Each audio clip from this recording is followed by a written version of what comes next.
Amen. Praise the Lord and good morning everybody. Amen. Yung ating pong message for today, it's just a review. I know that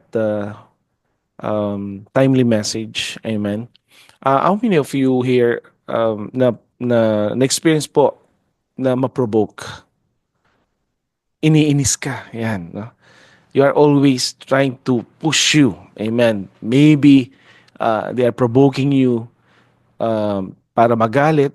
Ano po? Uh, yung bang talagang nakakainis yung situation that sometimes you want to give up because they know our weakness, they know our struggles, and then all of the sudden sila po magpo-provoke pa. Amen. In a sense that really their intention is totally to put us down, to put us really na ma-knock down ano po sa ating mga situation. I know Church of God, may mga silent warriors right now. They are struggling in their life. And sometimes, ang ating mga loved ones, tayo po yung pinuprovoke. See, what happened? Ngayon na born again kayo. Diyan pa kayo nagkaroon ng mga problema. You are struggling because of your faith, because of what you believe. Ano po? It's just a matter of knowing ano po yung mga ganitong mga scenario, and then you might realize no yun yung the worst part that nga no, tama naman sila. Since I joined GCM, ang dami kong mga struggle sa buhay. I lost this, I lost that, I have something that parang naglulus po tayo ng hope. And instead of bringing us up, some people, they will just do this provocation, right? Na instead na magiging malakas po tayo, some people, they might lose their faith because of this provocation. Amen. So are you ready for the message of the Lord? Amen. If you are being provoked by someone you love, or maybe your opponents or your enemy, ano po, talagang kinukutya ka, I think you have to prepare yourself. Amen. Because this provocation, it's considered a blessing. Wow, ironic, ano? Bakit kaya, Brother Herbie, bakit kaya pag napoprovoke tayo, it's considered a blessing instead of negative, right? So let's open our Bible, ano po. Okay, buksan po natin ating slide.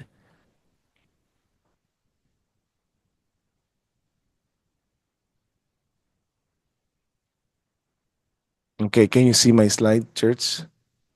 Okay lang po ba?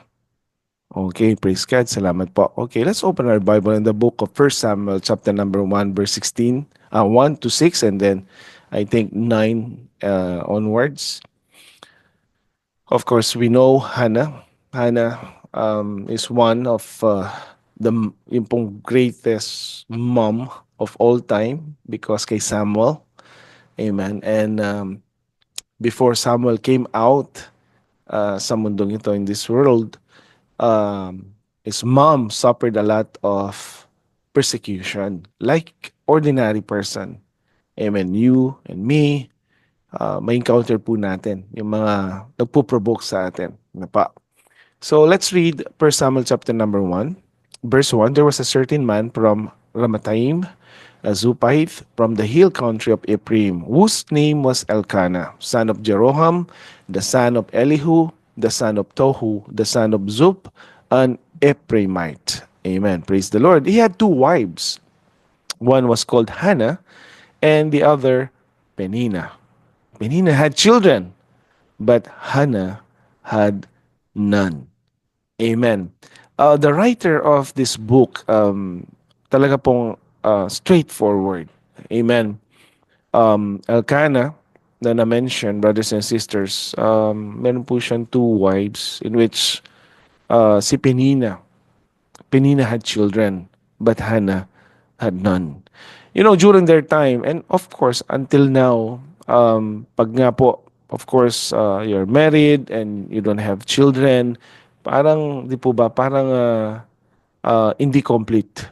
We feel yung emptiness, kahit po happily married, But somehow, yung mga anak, parang heritage ano po from the Lord. So, would you imagine, brothers and sisters, having this situation? It's really parang uh, um, challenge, right? It's a challenge. We don't know exactly how many years they have been married. The Bible did not mention that, but I do believe that Hannah maybe she's in the middle of 40s, maybe. Amen. We don't know the exact age, but verse 3, the Bible mentioned that after year, year after year, this man went up from his town to worship and sacrifice to the Lord Almighty at Shiloh, where Hophni and Phinehas, the two sons of Eli, were priests of the Lord. So it's not only 1 year, year after year. Ano po, do the math. Maybe 10 years, 5 years. But year after year, yung family, ano po, si Elkanah, they are going to Shiloh to worship the Lord. Amen.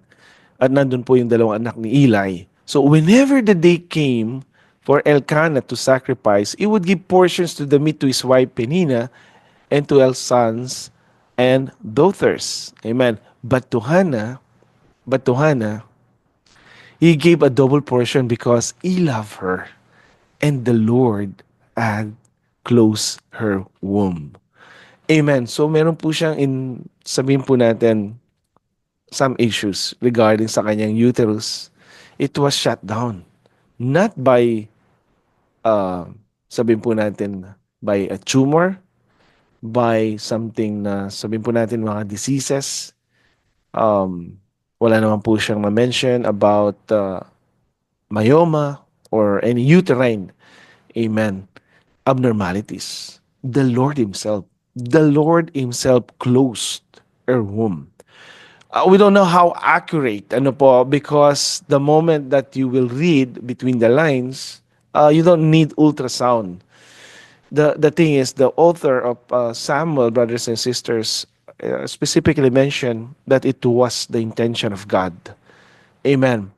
And we don't really know why God allowed that her womb was barren. Hindi po siya nagkakaanak. So this is not physical or anatomical, biological, or physiological problem. It was God Himself. Amen. Because the Lord had closed Hannah's womb, her rival, ito pa po yung masakit, a rival kept provoking her in order to irritate her. Right? And that's the worst. Amen. Penina, she know that meron pong kapansanan si Hannah. Pinuprovoke pa rin po. And specifically, the word provoke was mentioned in the book of King James Version.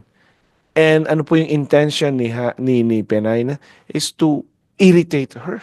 Right? How many of you, meron po tayong mga ganyan mga opponents, mga tao, that instead of bringing us up, ano po, they are irritating us every now and then, and it never happened only siguro minsan lang sa buong buhay mo. That's fine, and you will never see them, but the Bible mentioned year after year, year after year. It's not a joke.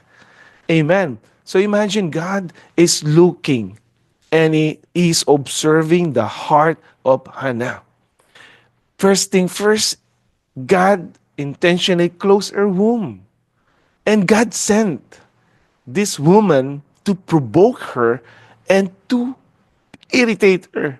Na po parang double-edged sword na talagang masakit po, right?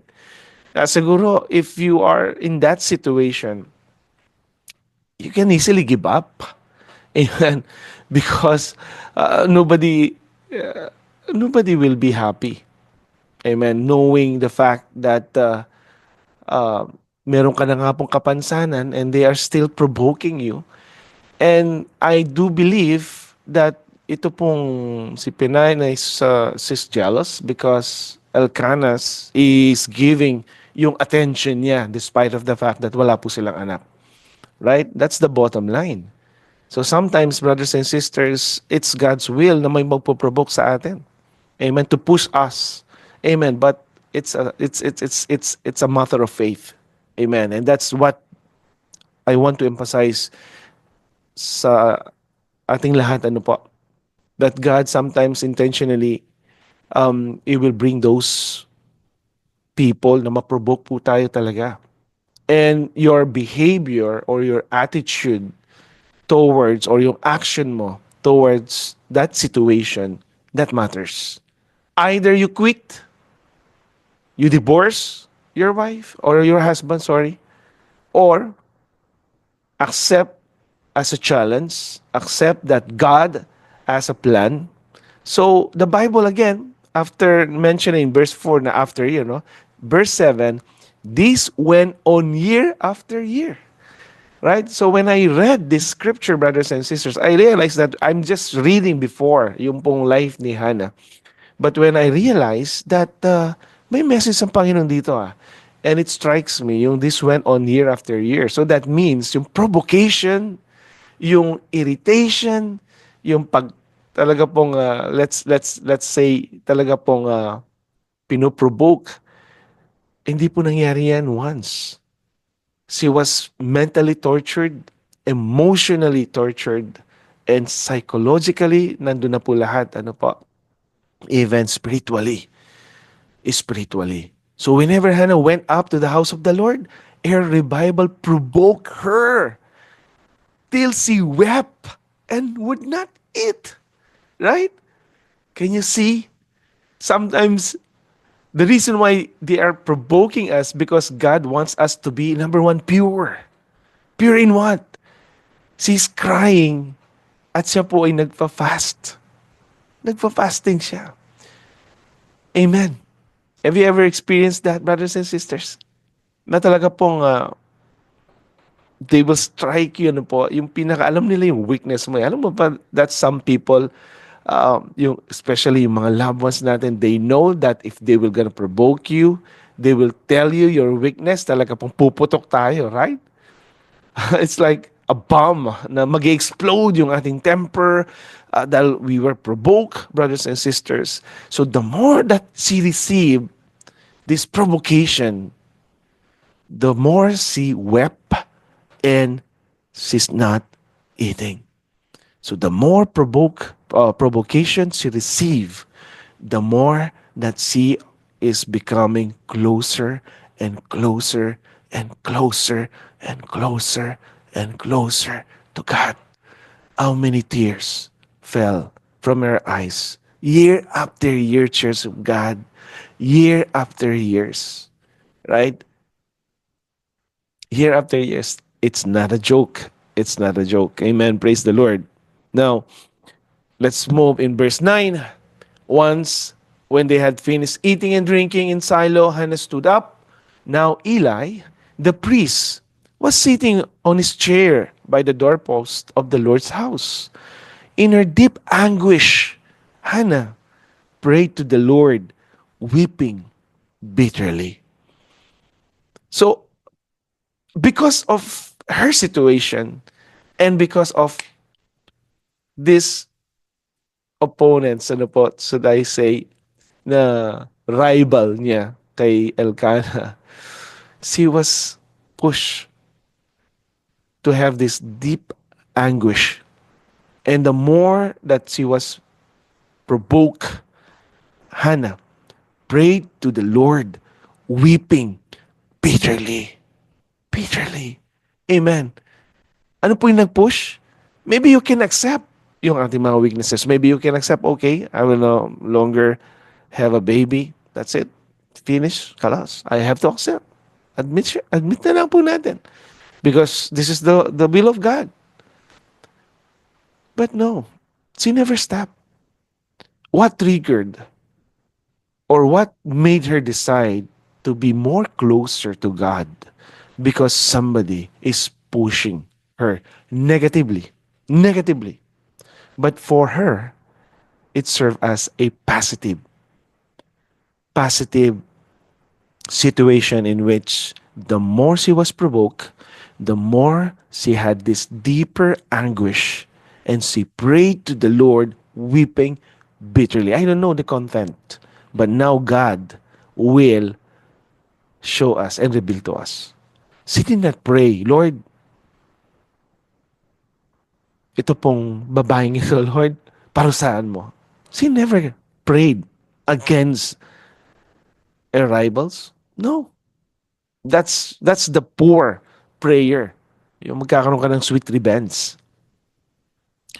What she made a vow, ang sabi niya, Lord Almighty, if you will look only on your servant's misery and remember me and not forget your servant but give her a son, then I will give him to the Lord for all the days of his life, and no razor will ever be used on his head.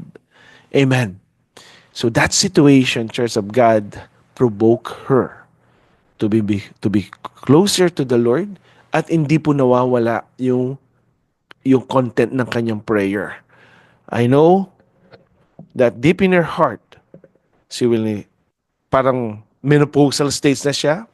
There's no point of no return. She cannot go back to her early 20s to bear a son. Amen. But the content of her prayer, not for revenge, not to pray, Lord, tanggalin mo po yung mga opponents, tanggalin mo yung mga nag nag nag those people were talking against my back. Ano po, Lord, nakakairita na po yung mga social media na pinuprovoke po nila ako, na alam po nila na ganyan-ganyan. No, she never. The content of her heart, Lord, give me a son and I'll give it back to you. Give me a son and I will give him back to you. Specific po yung kanyang prayer. She never even mentioned, ano po, si enemy. She prayed and weeping bitterly, the Bible mentioned. And of course, si Eli po, nakita niya si Hannah. She was really bitterly weeping, and Eli thought that she was drunk. Amen. And evidently, brothers and sisters, the Lord spoke to Eli, and Eli, sabi nga po niya, that you will have a baby. So when she received that information, 19, verse 19, early the next morning, they arose and worshiped before the Lord, and then went back to their home at Ramah. I do believe, brothers and sisters, he was, uh, sabihin po natin na uh, convinced, right? Yung prophet ng ating Panginoon, when she heard that God will give her a son, she left with peace. Amen. Because Elkanah made love to his wife Hannah, and the Lord remembered her. So because of that incident, year after year, brothers and sisters, ang Panginoon po ay nakikinig.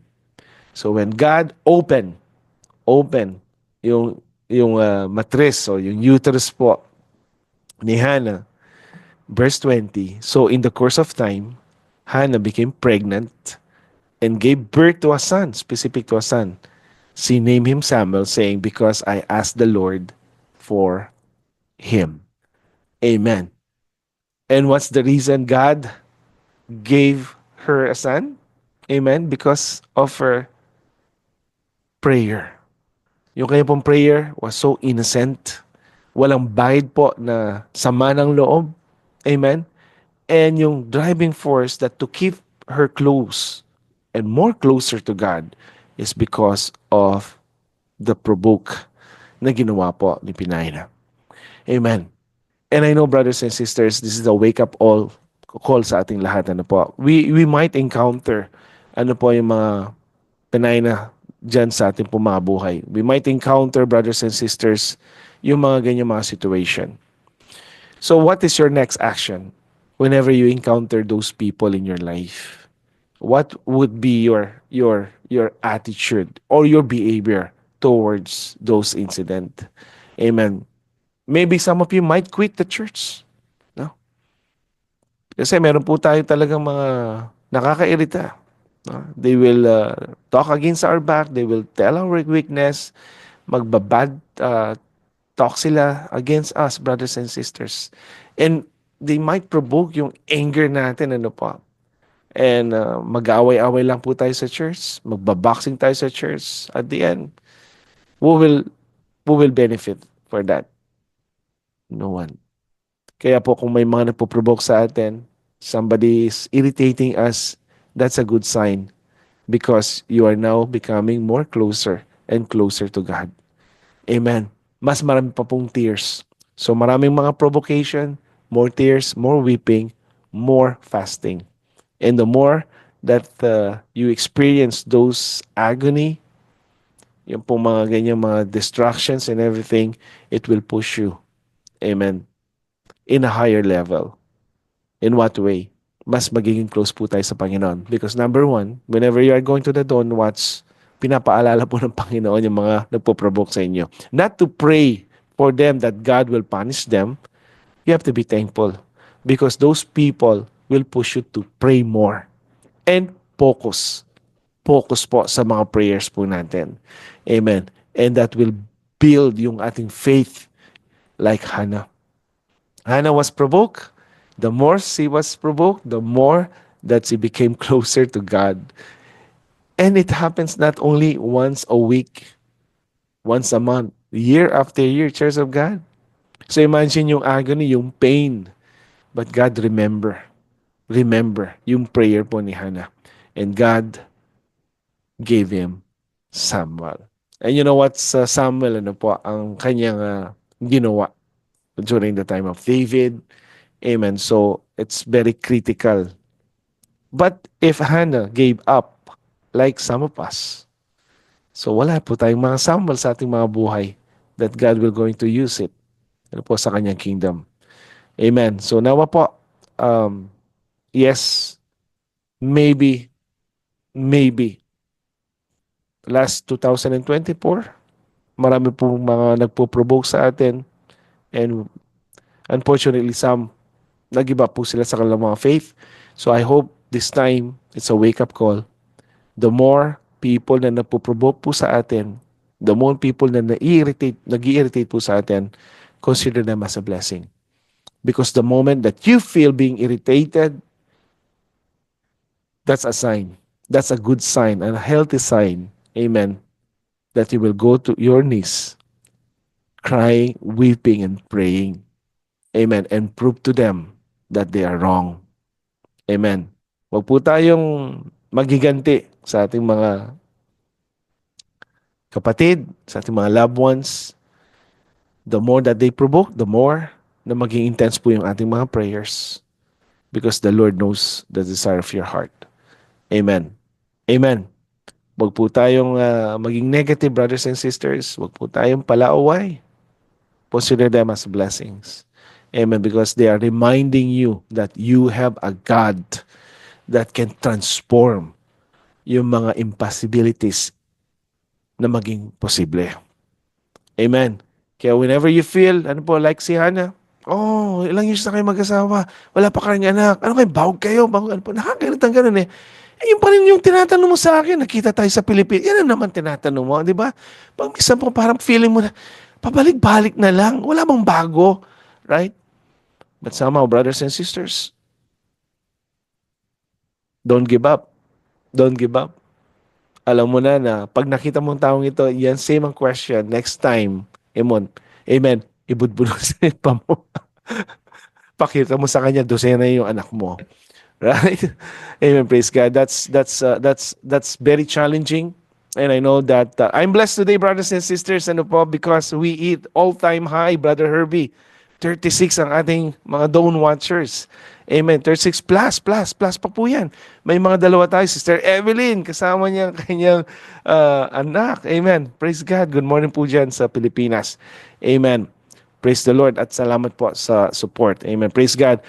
By the way, I still have, okay, may mga prayer requests pa po.